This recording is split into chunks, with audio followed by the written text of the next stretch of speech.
on va commencer par coffrer le chauffe-eau un peu en posant, puis ensuite on installera des éléments de cuisine bas et blancs pour que celle-ci s'intègre au mieux dans l'espace. À l'aide d'un mètre, on marque le bas du coffrage en fonction de la largeur du chauffe-eau.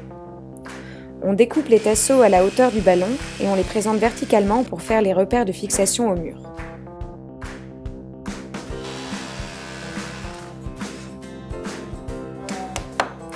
On fixe les tasseaux de part et d'autre pour former l'ossature.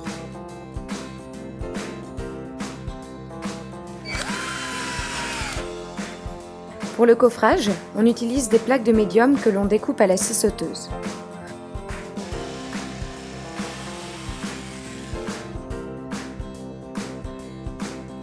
On vient fixer le médium sur les tasseaux. On fixe 2 tasseaux aux extrémités en laissant l'épaisseur d'une plaque.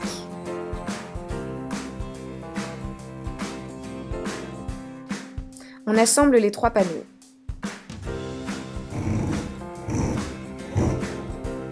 On réalise les découpes de la plaque du bas que l'on installe à la fin.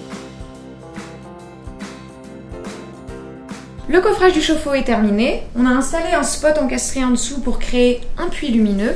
Puis on a installé des meubles de cuisine blancs pour qu'elles se fondent au mieux dans l'espace, ainsi qu'un plan de travail en bambou qui se marie très bien avec le carrelage.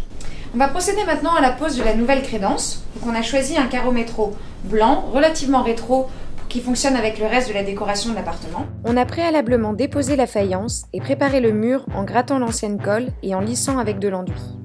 Tout d'abord, on applique la colle mortier sur toute la surface à recouvrir à l'aide d'un peigne à colle. Pour respecter le style métro, on vient disposer les carreaux en quinconce.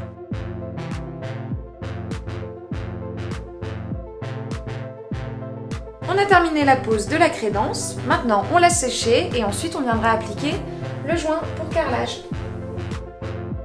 On va procéder maintenant à l'installation des plans de travail. Donc sur celui-ci on aura un évier encastré, des plaques encastrées avec un four en dessous. Dans un premier temps, on trace les repères des éléments à installer. Puis, à l'aide d'une perceuse et d'une scie sauteuse, on évite les surfaces. Sans oublier le trou pour le mitigeur. On rabote les meubles si nécessaire et on vient installer nos éléments.